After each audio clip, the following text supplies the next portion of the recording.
Welcome to Miyconst Hardware. Honestly, I didn't plan to make this video because I didn't see a need in such videos, but since I'm making it, it's probably important to say that it would be much better if I would be able to finish the video a few days ago before the AliExpress sales. But we have what we have. I have a full-time job and I cannot afford making videos during the work week, and today I am sitting here after the working day and trying to record this video, so I'm sorry for this little messy setup behind my back, but I will try my best to deliver my message of what I found interesting on AliExpress and what you can use to build budget gaming computers these days when the prices are going completely nuts. First of all, I would like to show you the poll results which I was running on YouTube, asking people if it makes sense to make AliExpress related videos for sales and good deals.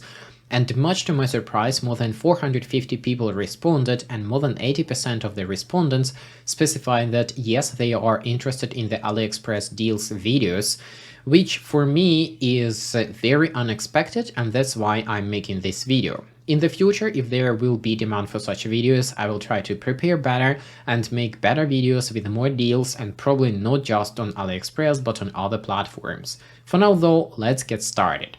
A small disclaimer, I'm not related to any links I am using in this presentation. I do not collaborate with any AliExpress or any other Chinese store, and what I am presenting in this presentation is just what I, as a simple user, was able to find on AliExpress website using this search, and what I consider to be an interesting item to take a look at. But if you would like to support me and my work, you can use AliExpress affiliate links, which will be available in the video description as well as in the last few slides of this presentation. The presentation you will be able to find in the text form on my website by the link available in the video description. GPU pricing is probably the most painful subject of today. Unfortunately, I do not have any good news for you. GPU prices are still insane, and there is nothing we can do about it, at least there is not much I can do about it. Still, sometimes it is possible to find good deals on the older AMD and Nvidia graphics cards, such as Nvidia GTX 750 Ti, GT 1030, GTX 950, 960, 1050, 1050 Ti. Sometimes you can find AMD options such as RX 370, 470, 480, or maybe even 570. I'm not going to add any particular links because really good deals of a legit graphics card are going out very fast, and the links which I was able to find are no longer available. Still, I strongly discourage you to buy super good deals which looks a bit shady, and especially from shady AliExpress shops. Always try to identify which graphics card model it is, and if you see some weird outputs, for example if you see a VGA output on a GTX 1060 or AMD RX 580, this is a scam, don't buy it. Even though the GPU market is completely hopeless at the moment, I still found a few potentially interesting options. Unfortunately, the Tesla M40, which I was reviewing a few videos ago, has risen in price, and now it makes no sense to buy the graphics card because you have to invest about 100 euros to do some proper cooling for the graphics card. So, from the interesting options, I was able to find only Quadra K4000. This graphics card can perform a bit better than Nvidia GTX 750 Ti with overclocking and custom BIOS. Actually, right now I have one of these on my hands, and if you will be interested and if there will be a demand, I will make a video about this Quadra K4000. The graphics card has 3 GB of video memory, it has 2 DisplayPort outputs and 1 DVI output. So pretty basic setup, and if you can find it for about 90 euros, which is possible, not often but it is possible, then it is a good deal. The next interesting option which I found is Quadra P400. This graphics card is completely useless for gaming, like there is nothing you can play on this GPU, maybe some really old games, but what is interesting here is that it is a low-profile graphics card and it has 3 DisplayPort outputs, so if you need a small system which supports multi-monitor setup, this could be the case for you, and since it is a rather new Nvidia Quadra graphics card, the driver support will be for quite a few years ahead. The other interesting option is AMD FirePro W4100. This is a bit older graphics card, but it has 4 DisplayPort outputs, so you can have even more monitors connected to your computer, and the graphics card costs almost half as much as Quadro P400. So these two options are interesting for those who needs a low-profile graphics card with multi-monitor capabilities and for some reason doesn't have access to this graphics card for decent price on the local market. Sadly, this is all I found interesting about the graphics card, so we keep waiting for better prices and better GPU market status. Lately on eBay and AliExpress, I was able to find many different Dell and HP workstations for about 50 to 150 euros, which is a very attractive price. Even though many of these Dell and HP workstations are using all proprietary hardware and it is not possible to upgrade them, some systems might be very interesting for ultra-budget gaming builds. For example, you can take a look at the Dell Optiplex 7020, Dell Optiplex 3020, HP Prodex 600, HP Prodex 490. But here you have to be careful. If you buy one of these workstations, make sure that you're buying the one which has full tower chassis, because if you're buying the low profile or the mini version, you will not be able to install a proper graphics card inside and you will end up with the integrated or low profile graphics. Most of these workstations are coming with very cheap and very useless Pentium, Celeron or Core i3, i5 CPUs. So for the CPU upgrade, we can take a look at Xeon E3, V2 and V3 CPUs. For example, Xeon V3 1270 V2 can be found for just about 55 euros on AliExpress. The performance is about the same as i7-3770. We are getting 4 cores, 8 threads, and it is a very good bump in performance compared to the useless Celerons and i3s you find in these workstations, paired with something like GTX 1050 Ti or RX 570, and you are getting a very decent gaming or entry-level gaming computer for very little money. For the LGA 1150 socket, we are having another Xeon, which is Xeon E3 1240 V3. This one can be found for even less than 55 euros. We are still getting the same 4 cores, 8 threads, and performance about the same as i7-4770, so it depends on what socket you are able to find a workstation for a good price. If it's 1155, you go for Xeon E3 V2. If it's 1150, then you go for Xeon E3 V3. Additionally, I can say that many of these Xeon E3 CPUs do not have integrated graphics card, and if you're buying one of these Xeons, make sure that you have an external graphics card installed into your HP or Dell workstation, otherwise you will not be able to use the machine since the machine does not have a graphics card inside the processor. Some of the Xeons, such as Xeon E3 1235 or 1245, they do have integrated graphics, so before you do the purchase, make sure that you're checking the specification of the CPU you plan to buy. Another disappointment is that Xeon E3 V5 CPUs for the socket LGA 1151 are not compatible with the desktop chipsets and are not working in those Dell HP workstations, or at least they're not working in the cheap workstations. On the internet, you will be able to find some BIOS modifications which are making this Xeon E3 V5 work on the LGA 1151 motherboards with the desktop chipset, but I have not tested it myself and I'm not sure if it's ever gonna work on the Dell HP workstations, so just be aware of this and do not buy these workstations unless you already have something like i7-6700 or i7-7700 to use instead of those useless Celeron, Pentium or i3s.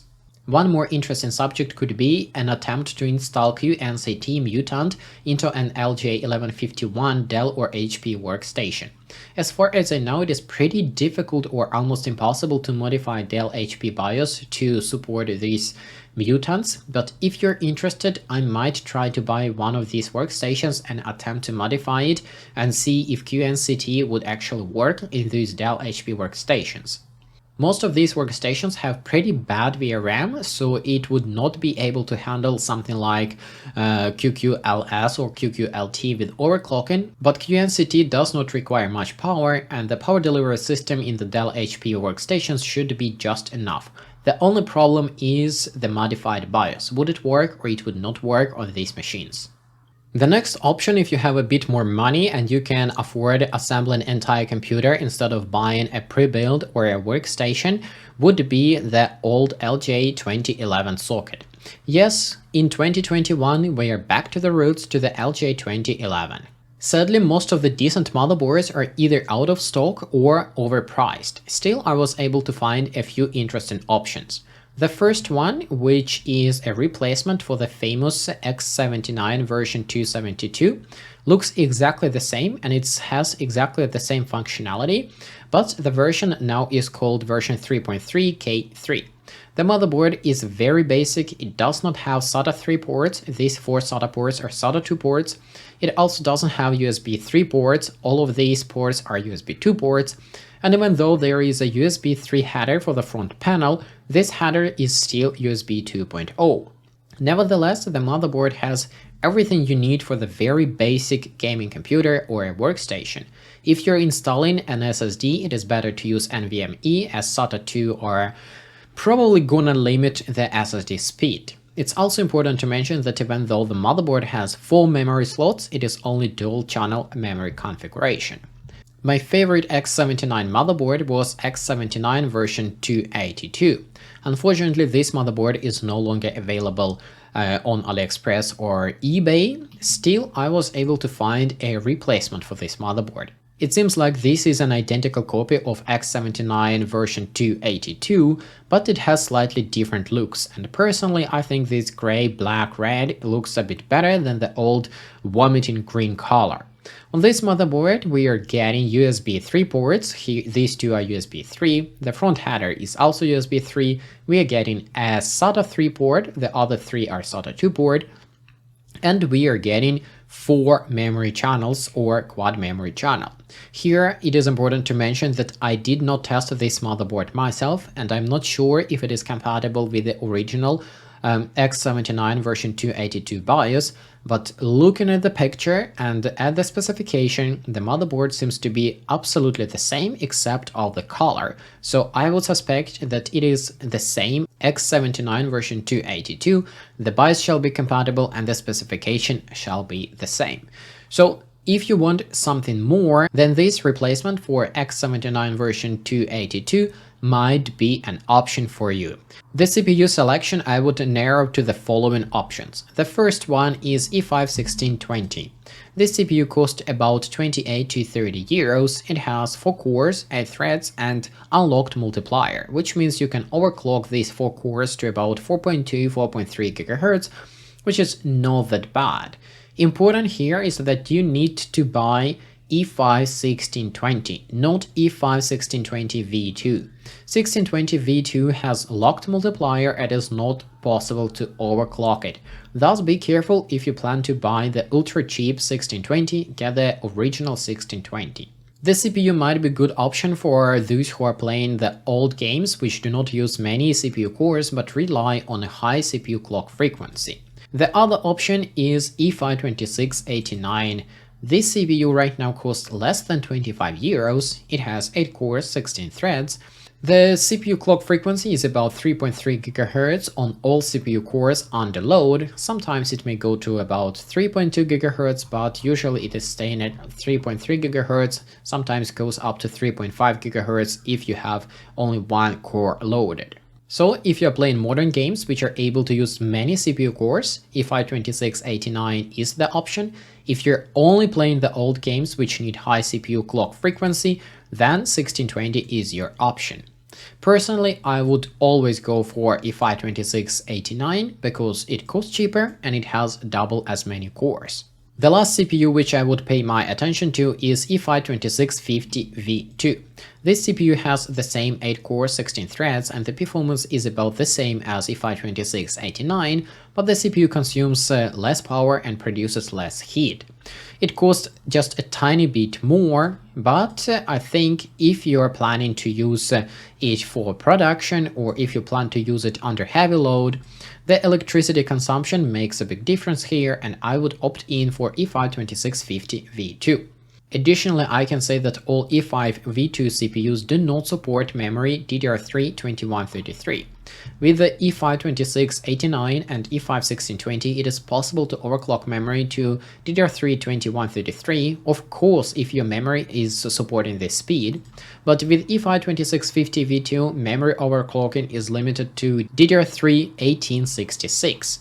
Thus, if you have a memory kit which is compatible with the DDR3 2133 and you would like to use this speed, you need E5 2689. Of course, there are some other CPUs which you can take a look at, for example E5 2640 or E5 2667, but I do think that you either buy 1620 or E5 2689 or E5 2650 V2. Additional notes would be that the famous X79 Turbo motherboard has pretty low quality recently, and I do not recommend to buy that motherboard. There is also another motherboard called X79G, which is M80X and looks very similar to X79 version 282, is not the same as X79 282, and I do not recommend that motherboard because it has only 2 memory channels and the quality is not the best either. The rest of the motherboards from HUANAN and other suppliers are simply overpriced, and it makes no sense to buy these boards because LGA 2011 is pretty dead by now. The next option for the budget builders would be LGA 2011 version 3. Even though the prices are still quite insane and many motherboards and CPUs are making no sense to buy at all, there are still a few options which are worth considering. The first one is the cheapest X99 version 201 from Clisre or Machinist. The motherboard right now costs a bit less than 60 euros, and it has pretty okay quality even though it is very limited in the features.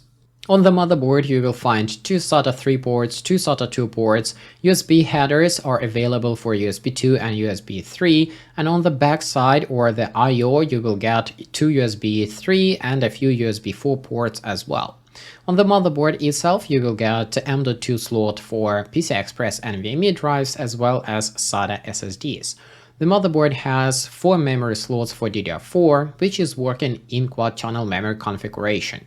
The VRM is very weak and the VRM radiator is also pretty pathetic, but this is enough for low-power CPUs such as E5 2620 up to E5 2640 V3.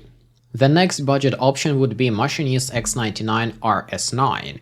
In comparison to X99 version 201, this motherboard has 4 SATA 3 ports instead of 2 SATA 3 and 2 SATA 2, and additional M.2 slot for Wi-Fi Bluetooth expansion cards. Also, the VRM radiator is slightly bigger, so it will be easier to cool down the VRM. Other than that, the motherboards are identical. Both of the motherboards are working with HUANAN X99 8MF BIOS, and Turbo Boost Unlock can be implemented using Mi 899 application. Both of the motherboards are using desktop chipsets such as H81, B85, Q87 or similar, which do not support any kind of overclocking. If you need overclocking, you need X99 or C612 chipset, and the cheapest motherboard with this configuration would be Veneda X99. This motherboard I have reviewed on my channel, and even though the VRM is not the best and VRM radiator is tiniest, the motherboard comes with X99 or C612 chipset which supports overclocking. On the motherboard you will find 2 PCI-Express X16 slots, USB 3 and USB 2 headers, 4 SATA 3 ports, 4 memory slots which work in quad-channel memory configuration. It is important to mention that the motherboard was out of stock for a little while and now it is back online, which means that the motherboard might have got a new revision and the old stock which I have tested back in the days might not be exactly the same as to what Chinese are selling right now. I have not tested the latest revision of this motherboard, and my review might not be completely accurate for this motherboard. Nevertheless, the original and modified BIOS for Veneda X99 is also available in my Mi 899 application if you would need to. The last and the best X99 motherboard which was available up until now for a reasonable price was Chiida ZX99D384. Unfortunately, the motherboard is out of stock The motherboard is pretty much a copy of HUANAN GX99TF, which is right now being sold for about 150 euros, which is completely outrageous.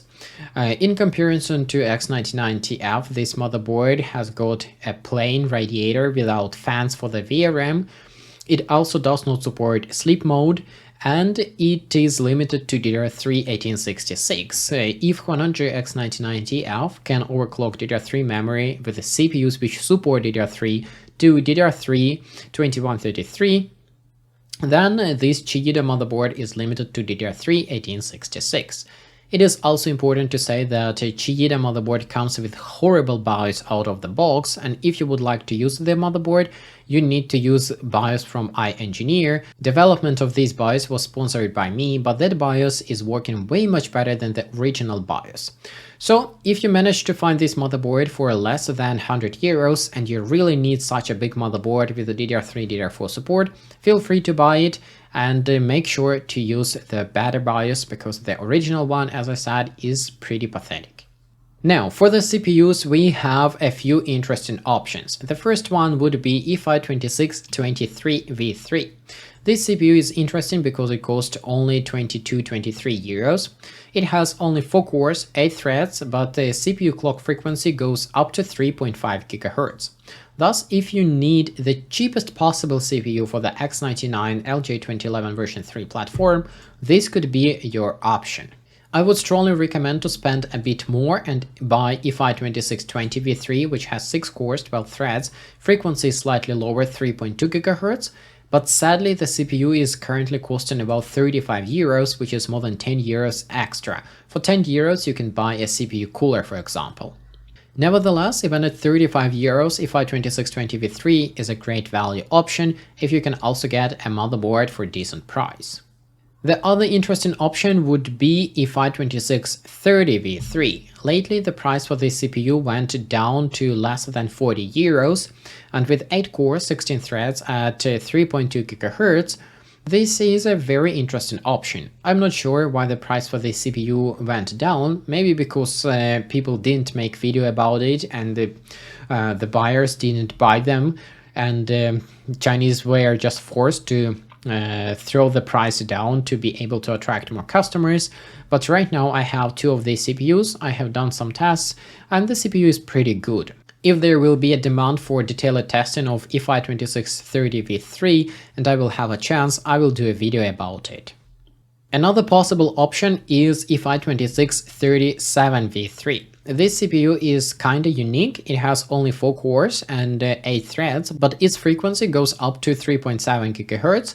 It also supports memory at DDR4 2133, thus if you play old games and old games only and you need as high CPU clock frequency as possible, i5-2637V3 might be an interesting option for you. But the price of almost 40 euros, which is the same as i5-2630V3, which has 8 cores, makes it a way less attractive option in my opinion. I would go with i5-2630V3, but if you really need CPU clock frequency of 3.7 GHz with a turbo boost unlock, then i5-2637V3 is a good option for you. The next obvious option would be i5-2640V3.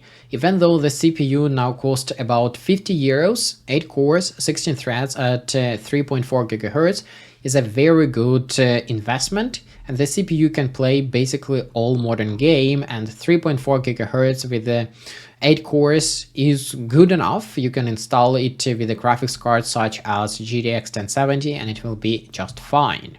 So another option is i5-2650V3, which costs the same 50 euros, but I find it way less attractive. i5-2650V3 has 10 cores, 20 threads, but the CPU clock frequency is up to 3 GHz. In my opinion, for the same price, it is better to buy 8-core CPU with a clock frequency of 3.4 GHz than 10-core CPU with a clock frequency of 3 GHz. i5-2650V3 would be interested for those who are building compact system which is supposed to be as cool as possible and consume as less electricity as possible. In that case, i5-2650V3 would be a good option, but if you play games, go for i5-2640V3 because of its 3.4 GHz clock frequency.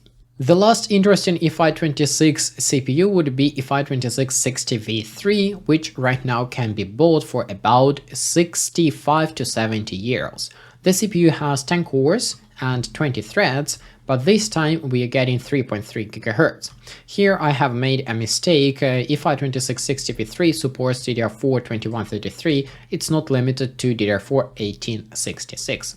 So if you really want 10 cores, then E51660V3 for about 65-70 euros is the option. For me though, I find this CPU to be still a bit overpriced, even though it is a very nice CPU indeed. And the last option I'm going to pay attention to is Xeon E51660V3. This is unlocked CPU which has 8 cores, 16 threads, and it can be overclocked on the Chinese X99 C612 chipset motherboards up to 4.2-4.3 GHz on all cores. You can also overclock memory with this CPU on Chinese motherboards up to DDR4 2400, which is an extra interesting bonus, which helps with the gaming productivity and gaming performance. So if you're playing games and you need high CPU clock frequency and you are planning to overclock the CPU, then E51660V3 for 125 euros is an interesting option. For me though, I would rather invest a bit more and buy Core i5-10400F than buy the cheapest B460 motherboard and the cheapest CPU cooler, which would cost about the same as E51660V3. Performance will be very similar and I would not have to manage super hot oven in my computer, because this 1660V3 once overclocked can consume quite a lot of power and demands a really beefy cooler. And some additional notes about the LGA 2011 version 3 platform. So first of all, no one knows when the prices will be back to normal, because the Chia cryptocurrency is right now still booming and the miners are buying basically everything what can host multiple SSD and HDD connected at the same time. X99 platform unfortunately happened to be one of these options. Many SATA 3 ports, many PCI Express lanes to connect multiple NVMe SSD drives. So the prices are kinda insane and I don't know when it's gonna be fixed. Even though I mention it in almost every video, I'm gonna mention it again because people keep asking me again and again. Xeon E5 V4 CPUs do not support Turbo Boost Unlock, and no, I cannot fix it, and no, other smart people cannot fix it. This feature was disabled by Intel in V4 CPUs. Maybe in the future there will be some other hacks to improve performance of the V4 CPUs, I really doubt it, but there is still such a possibility. Turbo Boost Unlock procedure, which is implemented and compatible with the Xeon E5 V3 CPUs, is not compatible with the V4 CPUs, and if you're trying to do that with the V4 CPUs, you may break your motherboard because it might even refuse to start with your V4 CPU with the modified BIOS. You also don't have to buy expensive DDR4 3000 memory for your X99 motherboard, because most of the Xeon E5 CPUs are limited to DDR4 2133 or DDR4 2400. The best option would be the cheapest DDR4 ECC registered memory from Samsung, Crucial or SK Hynix. And no, it's not possible to overclock this memory even if you are buying expensive Asus or EVGA motherboards. It is possible to overclock memory only with the CPUs which have unlocked CPU clock multiplier. With all Xeon E5 2600 CPUs on the Chinese X99 motherboards, the speed will be limited to DDR4 1866, DDR4 2133 or DDR4 2400, depends on your CPU specification. Sometimes it is possible to find Core i7-5820K for really good money on AliExpress, eBay or local sellers. Here is a pitfall. This CPU has only 28 PCI Express lanes, and many Chinese X99 motherboards are routed these PCI Express lanes in a wrong way. Which means that sometimes with this CPU, which has only 28 PCI Express lanes, the PCI Express X16 slot might not be working at all, it might be working as PCI Express X8, you also might get not working M.2 slot for the SSD drives. Thus, if you plan to buy a Core i7-5820K and use it on a Chinese X99 motherboard, please make sure that this motherboard has proper layout of PCI Express lanes for this CPU. Another interesting budget PC configuration which is really popular lately is LGA 1151 Mutants. Here, I strongly recommend to buy motherboards on your local market, and sometimes it is possible to find B365 motherboard in your local stores for a really good price. Nevertheless, if you really want an AliExpress link, then I have found a few interesting options. So the first one would be Gigabyte Z170 HD3 motherboard. The motherboard has lots of different and needed features if you need them. It has PCI Express slots as well as HDMI, DVI and VGA video outputs, USB ports, LAN port, not a bad audio codec.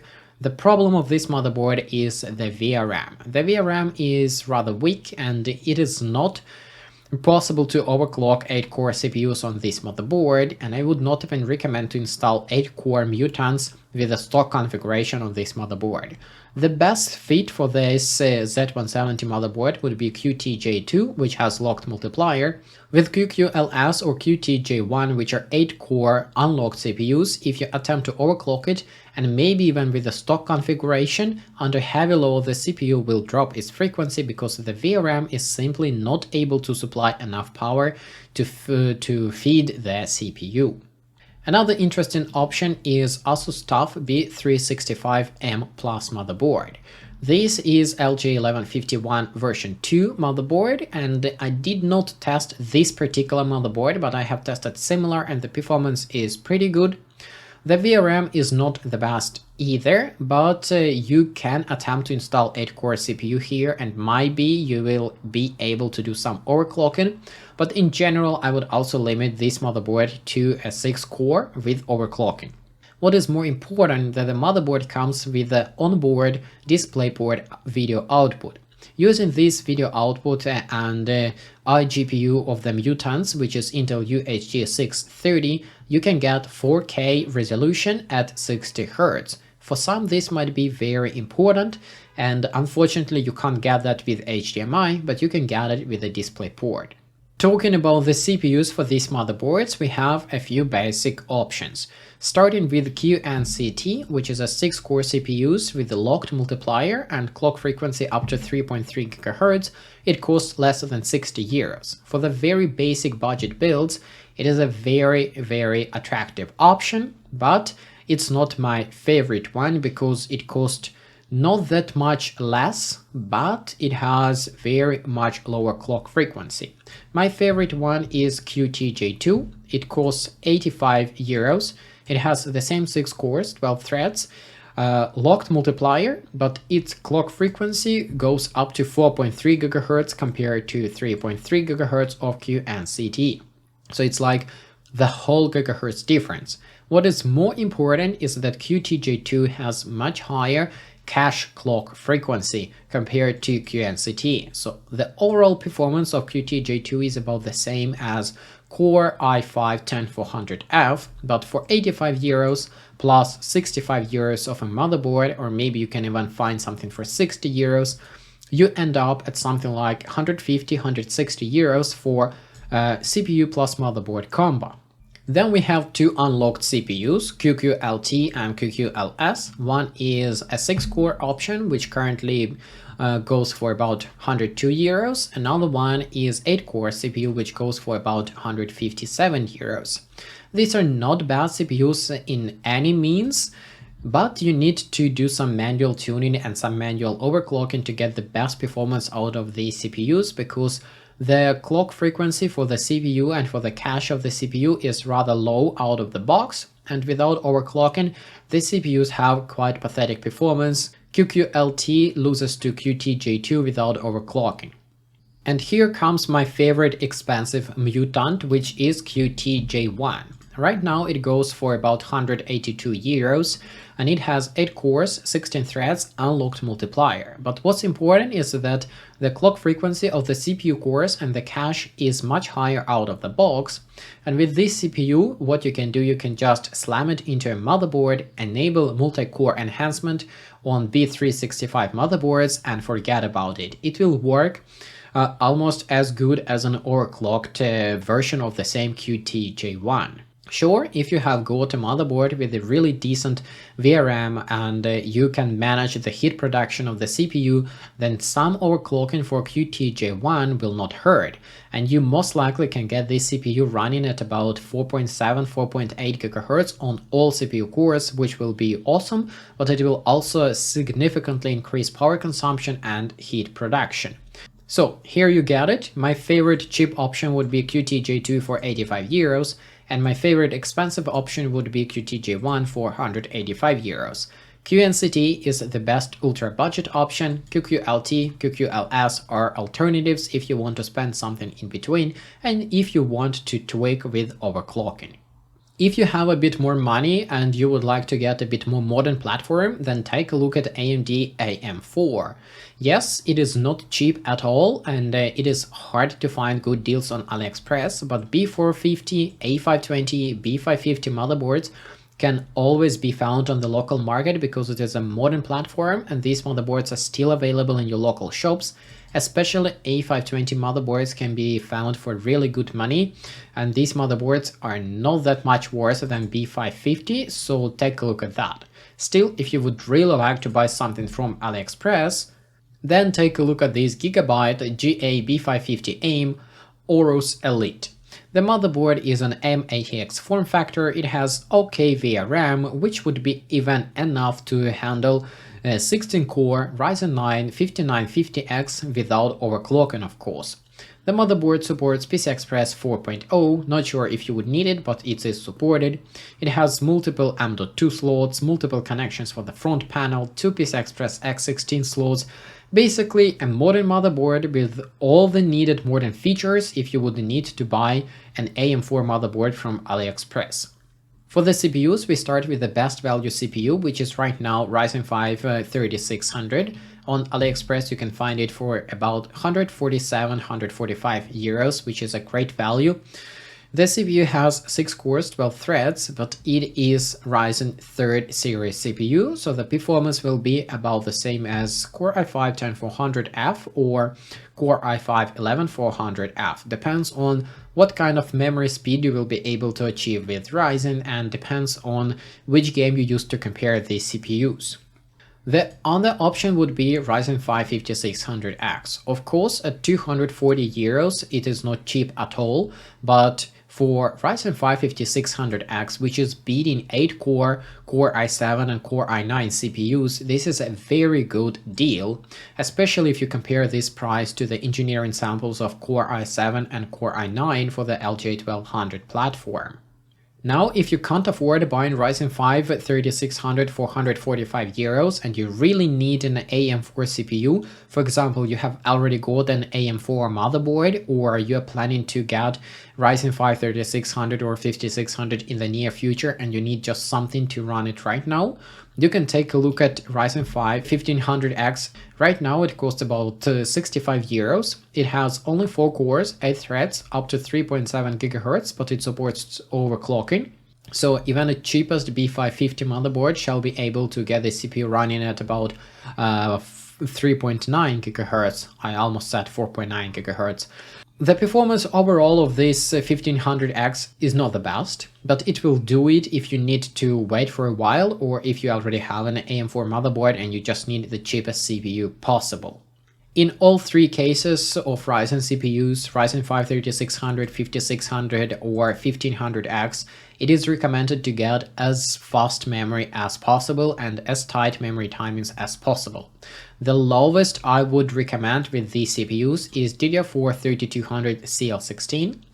DDR4 3000 CL14 would also work, but anything lower than DDR4 3000 or DDR4 2933 I would strongly recommend to avoid because it will hurt the Ryzen performance. Of course, with Ryzen 5 5600X it would be really good to get DDR4 3600, but that memory is significantly more expensive than DDR4 3000 or DDR4 3200. Thus, my base advice would be DDR4 3200 CL16 and try to tighten the timings to CL15, CL14.